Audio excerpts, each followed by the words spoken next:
오늘 아침에 읽어드린 이 본문을 중심해서 주보에 나와 있는 대로 비상적 간섭이라는 제목으로 말씀을 드리려고 합니다.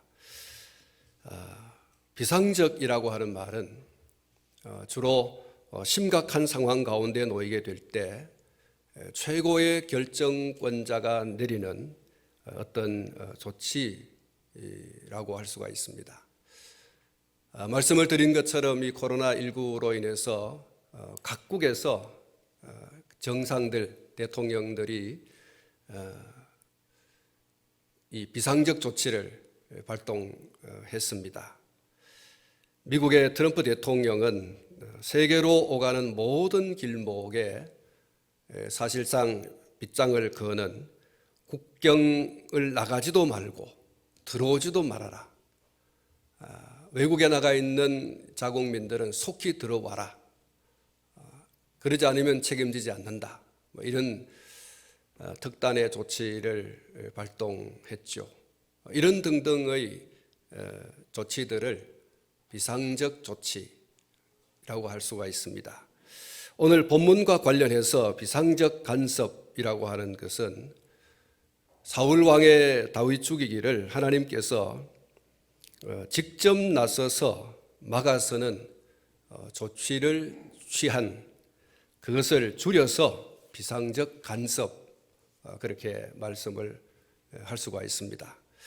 그동안 우리는 사울 왕의 다윗 죽이기가 요나단과 미갈에 의해서 성공하지 못한 것을 살펴보았습니다.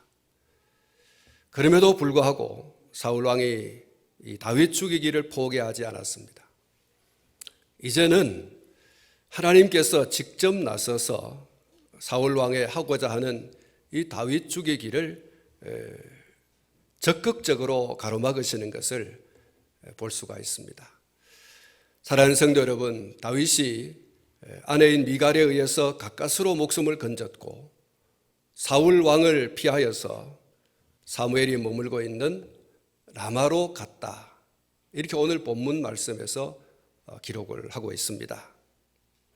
사무엘상 1장 1절과 7장 17절 말씀에 보면 사무엘 선지자가 머물고 있는 라마는 사무엘 선지자의 고향이고 또 사무엘 선지자가 선지자로서의 그 사명을 감당했던 주된 활동 무대라고도 할 수가 있습니다. 사무엘상 1장 1절 말씀에 보면 에브라임 산지 라마 다임 소빔에 에브라임 사람 엘가나라 하는 사람이 있었으니 그는 여로함의 아들이요 엘리후의 손자요 도후의 증손이요 수읍의 현손이더라. 이렇게 말씀하고 있습니다. 여기 사무엘상 1장 1절에서 말씀하고 있는 엘가나, 그가 바로 사무엘의 아버지이죠. 그의 아버지가 라마에 살았다라고 하는 것을 1장 1절에서 말씀을 하고 결국 이것은 사무엘의 고향이 라마이다라고 하는 것을 말씀하는 것이라고 할 수가 있습니다. 그리고 7장 17절 말씀을 보면 라마로 돌아왔으니 이는 거기서 자기 집이 있습니다. 거기서도 이스라엘을 다스렸으며 또 거기에 여호와를 위하여 제단을 쌓았더라고 말씀하고 있습니다. 이 7장 17절 말씀은 라마를 중심해서 사무엘의 사역이 펼쳐졌다라고 하는 것을 말씀하는 구절이라고 할 수가 있고, 그리고 8장 4절 말씀에 보면 이스라엘 모든 장로가 모여 라마에 있는 사무엘에게로 나아가서라고 기록을 하고 있습니다. 그리고 5절 말씀에 보면 모든 나라와 같이 우리에게 왕을 세워 우리를 다스리게 하소서라고 하는 이 백성들의 요구가 있습니다. 결국 이 사무엘은 라마에서 자기 사역이 펼쳐졌고 그 라마에서 자기 사역이 중단되어진 것을 말씀하고 있는데, 이 사무엘이 사역을 마치고 소위 퇴임을 하고 퇴임 후에는 역시 이 라마에서 선지 생도들을 양육하고 훈련하는 소위 선지 학교를 열어서 교육 사역에 힘을 쏟고 있었다. 그렇게 말씀을 하고 있는데, 본문 18절 하반절과 또 19절, 또 23절에서 말씀하고 있는 이 나요시라고 하는 단어가 그것을 뒷받침하고 있습니다. 본문 18절 하반절 또 19절 23절에 보면 라마 나요시라고 하는 그 말씀이 여러 차례 소개가 되고 있습니다. 그리고 이 나요스는 거처 혹은 거주지 또는 이 초원지대라고 하는 뜻을 가지고 있는 나움에서 나온 단어입니다.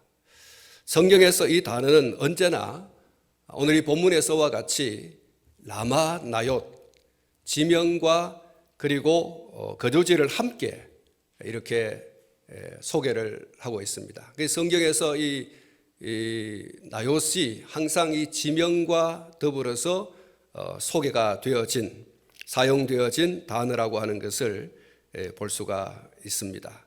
그래서 이 본문에서 소개되고 있는 라마 나얏은 라마의 초원지대에 세워진 숙사 혹은 거처라고 할 수가 있습니다.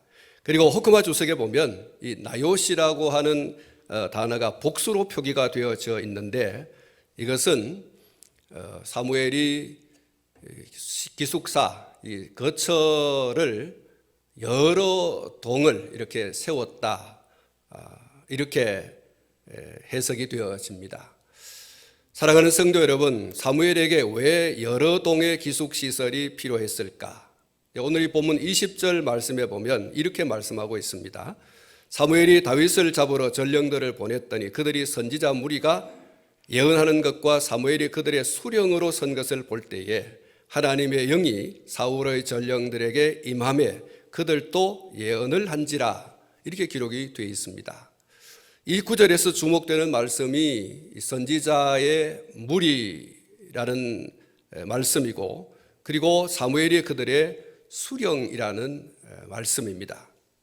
다시 말씀을 드리면 사무엘 선지자에게는 무리라고 할 만큼의 많은 선지자들이 따랐고, 사무엘은 그들의 지도자였다라고 하는 말씀으로 이해를 할 수가 있습니다. 요즘 말로 표현하면 사무엘은 신학생들로 북적되는 라마의 신학교 총장이었다, 이렇게 표현을 할 수가 있을 것입니다. 그리고 사무엘에게 배우겠다고 찾아온 선지생도들이 있으니 그들이 거처할 숙소가 필요했고, 그 수가 많기 때문에 여러 동의 그런 숙사가 필요했으리라고 봅니다. 사랑하는 성도 여러분, 사무엘상 16장에서 우리는 선지자 사무엘이 하나님의 뜻을 받들어서 베들레헴에 살고 있는 이새의 막내 아들 다윗에게 사울을 이어서 차기 왕이 될 것에 대한 증표로 머리에 기름을 부은 이후에 본문에 오기까지 한 번도 등장하지 않는 것을 볼 수가 있을 것입니다. 그러니까 16장 3절 이후 17장 그리고 18장 그리고 19장 18절에 오기까지 단 한 번도 사무엘이라고 하는 이름이 등장되지 않습니다. 여러분들께서 집으로 돌아가셔서 한번 쭉 훑어보시기 바랍니다. 사무엘이라고 하는 이름이 한 번도 나오지 않는 것을 볼 수가 있을 것입니다. 그러다가 드디어 오늘 이 본문 19장 18절에 그의 이름이 등장을 하고 있는 것입니다. 그리고 그는 매우 가치 있고 의미 있는 사역을 하고 있었다라고 하는 것을 보게 됩니다. 이 여러 시간 또 여러 달 여러 해를 거쳐서 그가 전혀 등장이 되고 있지 않는데, 그럼 뭘 했느냐? 그것에 대한 의문이 드는데, 오늘 이 본문 말씀 속에서 그 의문을 해소할 수 있는 답을 얻을 수가 있습니다. 그것이 바로 후학들을 위한 교육 사역에 마지막 남은 힘을 쏟아붓고 있었다라고 하는 것입니다. 하나님께로부터 선지자로 소명을 받은 자들로 하여금 그들이 부름받은 시대에 어떻게 선지자의 사명을 감당해야 하는가 하는 것에 대해서 선배로서 먼저 하나님께로부터 부름받아서 선지자 사역을 감당했던, 그리고 선지자 사역을 감당하고 있는 이런 위치에 있는 사무엘이 자기 후학들, 자기 후배들을 불러서 선지자가 부름받은 이 시대에 어떻게 그 사명을 감당해야 하는지 하나하나 짚어가면서 가르치는 사역을 했다라고 하는 것입니다. 무대의 전면에 나서서 대활약을 하던 이 사무엘이 어느 날 그의 지도받던 자들에게서부터 배척을 당하게 되어지죠.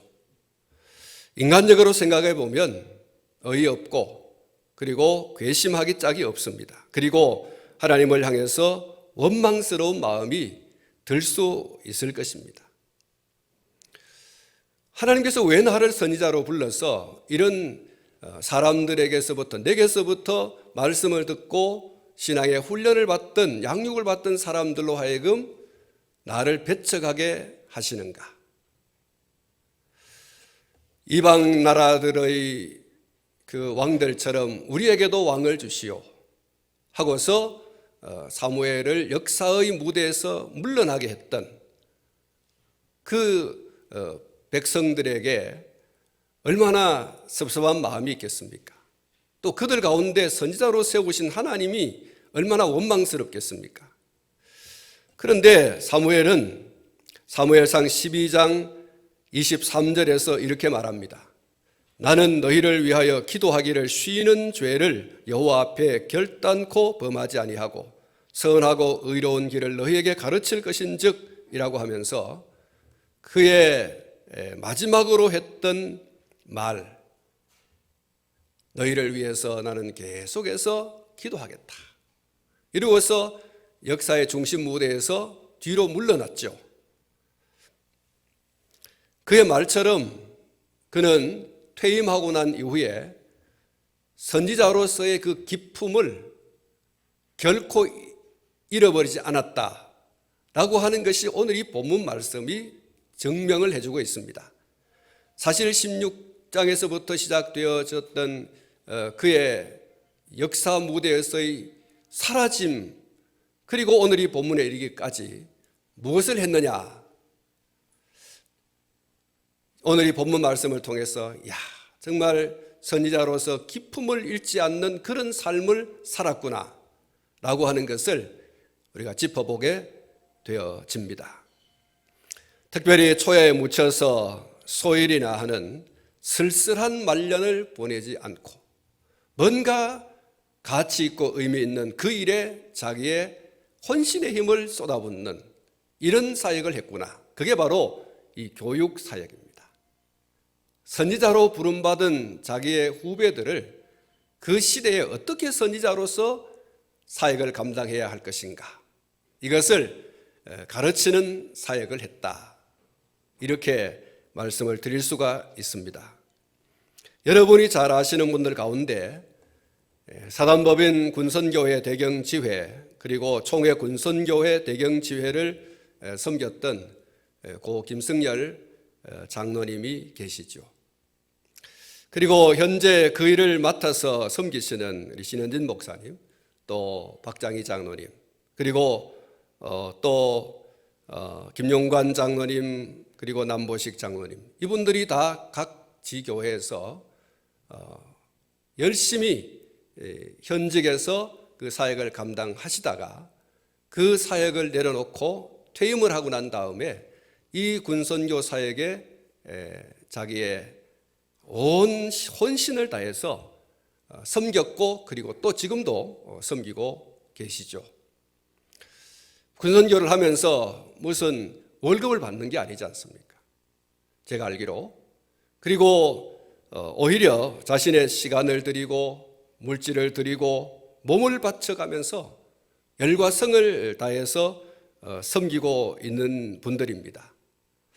정말 아름다운 노후를 보내고 계시는 분들이 아닌가, 그렇게 말씀을 드릴 수 있습니다. 정말 젊은이들을 주께로 돌아오게 해야 된다. 그것이 교회를 살리고 민족을 살리고 세계를 살리는 것이 아니냐. 그렇게 그들의 그 가슴 속에, 뼈 속에 깊이 새기고, 이렇게 자기의 사비를 들여서, 몸을 들여서, 시간을 들여서 그렇게 하는 것을 우리가 다 지켜보고 있고, 지금도 그렇게 또 사역하는 것을 듣고 또 보고 있습니다. 두 번 더 말씀을 드리지만 정말 아름다운 노후를 보내고 계신 분들이다, 그렇게 말씀을 할 수가 있겠습니다. 사랑하는 성도 여러분, 우리의 생의 마지막을 어떻게 보내는가라고 하는 것은 얼마 남지 않은 그 삶을 지나고 난 다음에 하나님 앞에 서지 않겠습니까? 하나님 앞에 그 설날, 다시 말하면 하나님을 만나기 위한 성도의 아름다운 준비, 여러분, 그게 바로 앞에 말씀을 드렸던 이 김승열 장로님, 또 신현진 목사님, 박장희 장로님, 또 남보식 장로님, 김용관 장로님, 이런 분들이 아닌가. 또 오늘 성경에서 말씀하고 있는 이 사무엘의 모습이 바로 그런 모습이 아닌가.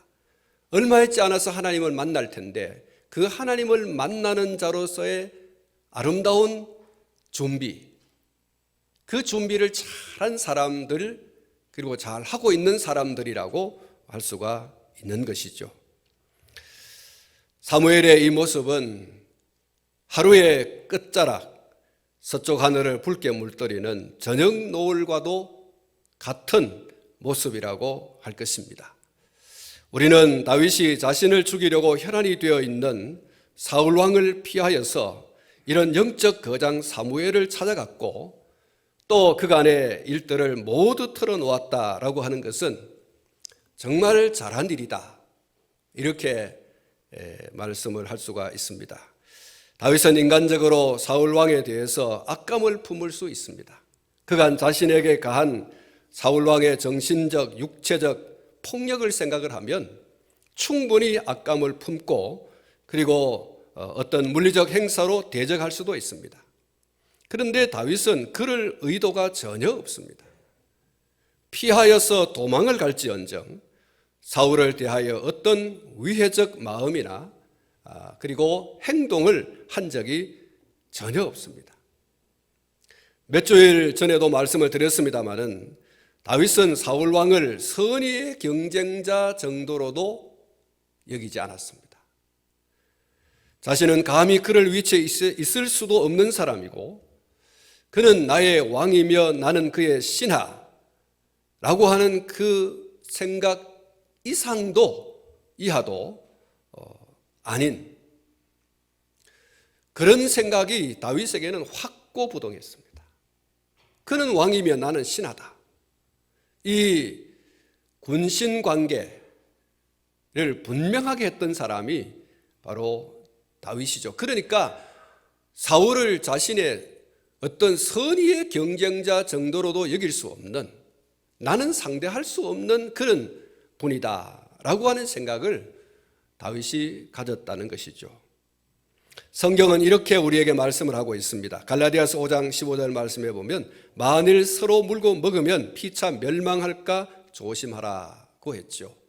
다윗은 자신은 결코 사울왕과 맞서서 물고 뜯고 싸울 사람이 아니다. 만약 내가 사울왕과 맞서서 물고 뜯고 싸우면 피차 망하게 된다라고 하는 사실을 익히 알고 있는 것처럼 그렇게 행동을 했죠. 우리에게 다윗의 이런 신앙적 의식과 의지가 분명하게 있기를 주님의 이름으로 축복합니다. 이것이 형통하게 되는 비결이죠. 19절 이하에 어떤 내용이 있습니까?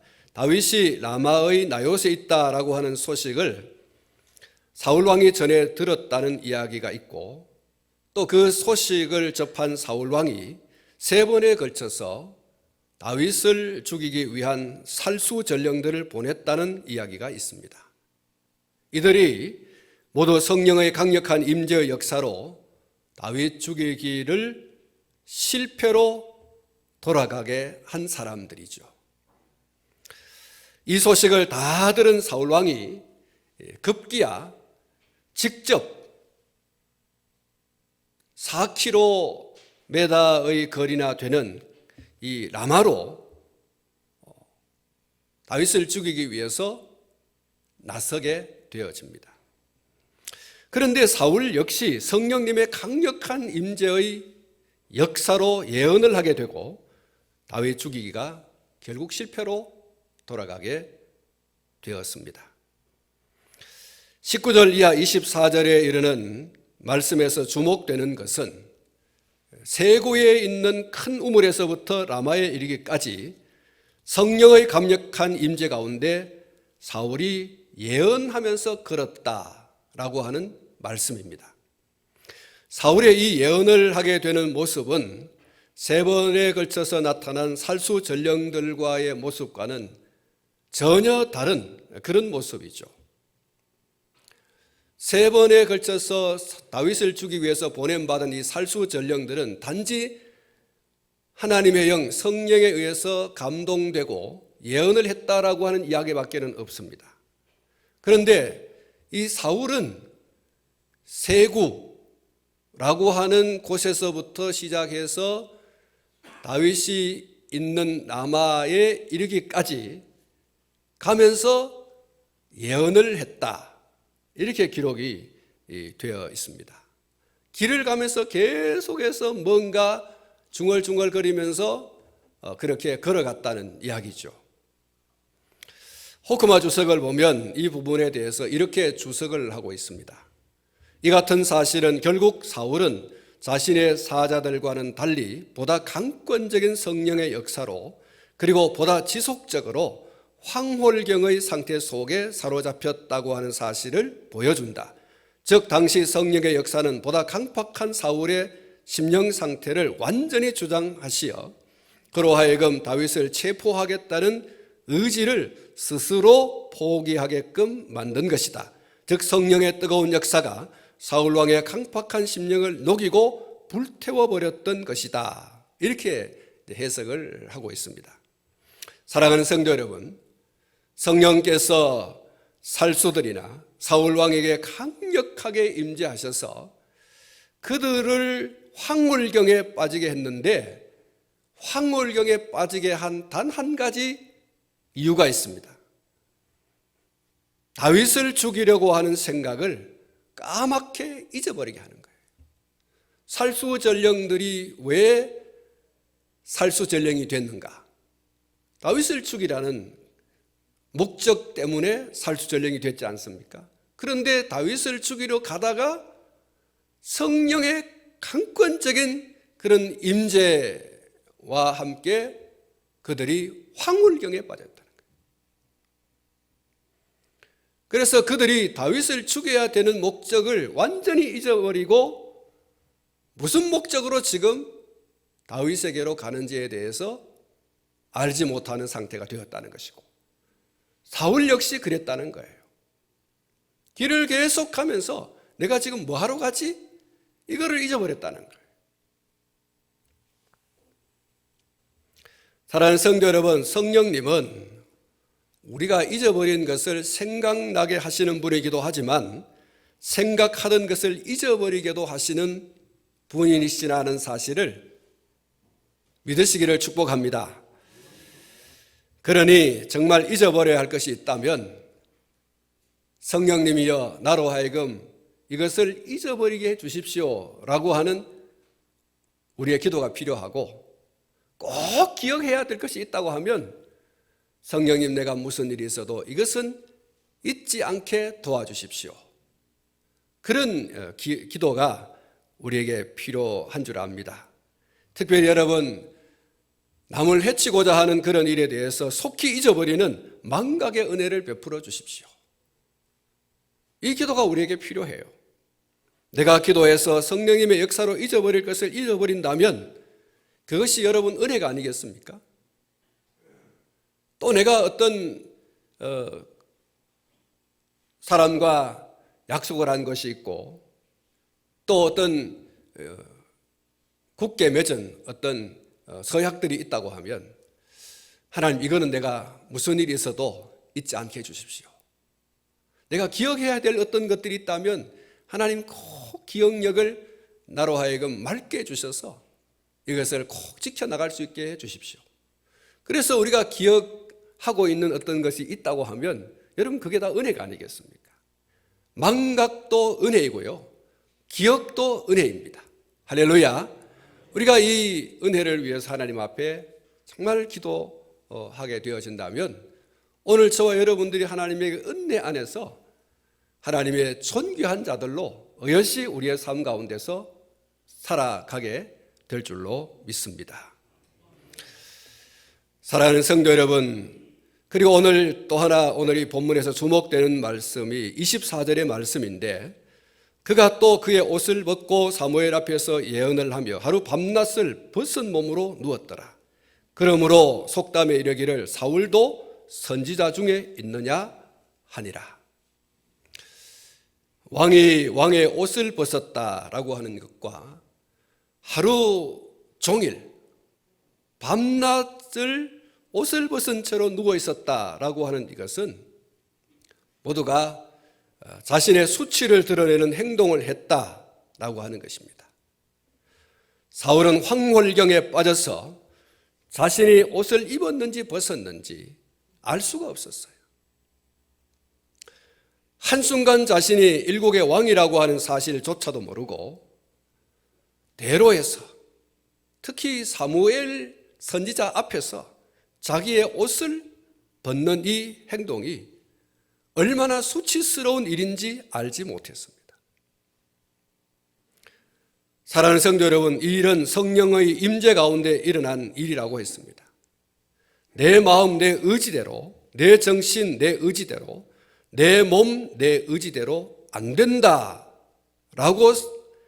생각하고 떵떵거리시는 분들에게 메시지를 주고 있습니다. 여러분, 이 말씀을 깊이 새겨둘 필요가 있어요. 내 마음, 내 의지대로 안 됩니다. 내 정신, 내 의지대로 안 됩니다. 내 몸, 내 의지대로 안 됩니다. 그런데 어떤 사람들은 내 생각대로 돼, 내 의지대로 돼, 이렇게 하시는 분들이 계시죠. 여러분이 사울 왕의 이 모습을 보세요. 누가 왕의 왕복을 벗고 그렇게 벌거벗은 몸으로 밤낮 떠들어대겠습니까? 누가 그걸 마음대로 하고 싶어 하겠습니까? 그런데 자기 의지대로 되는 게 아니에요. 황홀경에 빠져서 옷을 훌훌 벗어 던지고 벌거벗은 몸으로 그냥 누워 있는 거예요. 그리고 또 입으로는 계속해서 무슨 말인가를 지금 막 쏟아내고 있습니다. 여러분, 내 의지대로 안 돼요. 내 생각대로 안 돼요. 내 정신 바짝 차린다고 해서 되나요? 안 됩니다. 한순간 내 모든 의지가 완전히 꺾여버리는 순간이 올 수도 있다. 이 사실을 명심하고 살아야 됩니다. 오늘 이 본문에 나타나는 사울의 모습 속에서 왕의 위엄을 전혀 찾아볼 수가 없습니다.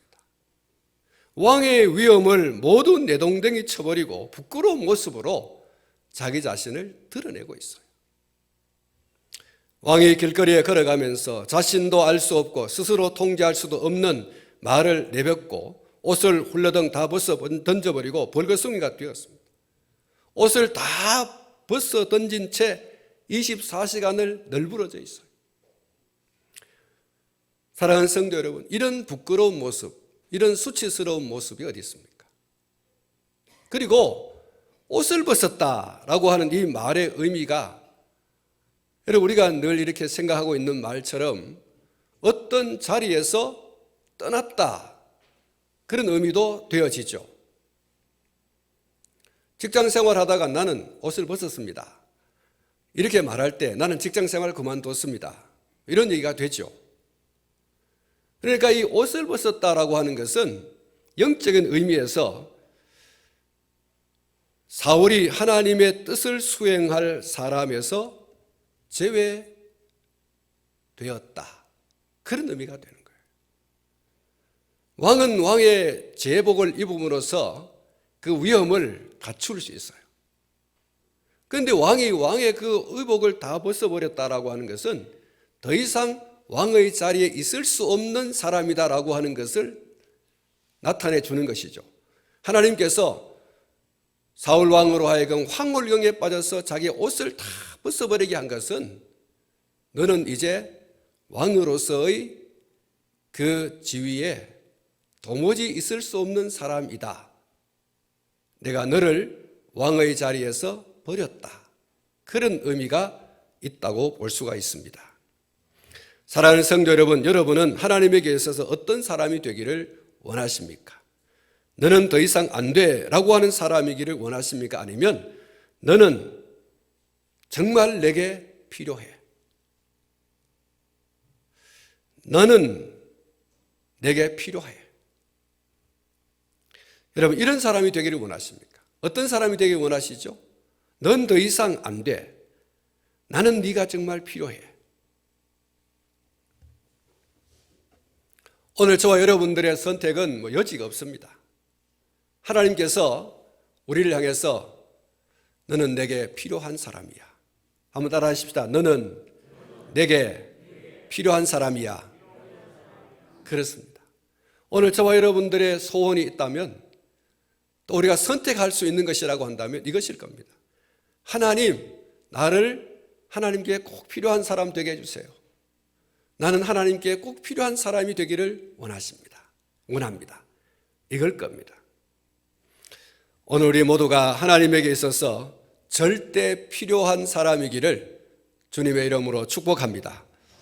오늘 이 시대에 하나님의 손에 붙잡혀서 귀하게 쓰임받는 사람들, 오늘 저와 여러분이 되어야 하지 않겠습니까? 오늘 이 시대에 하나님께서 두루 살펴보시면서 저가 내게 꼭 필요한 사람, 내가 저를 통해서 나의 일을 이루어 가리라. 그런 사람. 하나님께서 여러분들을 또 저를 보시면서 내 마음에 꼭 맞는 사람이다. 내가 저에게 나의 일을 맡기리라. 이런 사람 되시기를 주님의 이름으로 축복합니다. 기도하겠습니다. 하나님 아버지,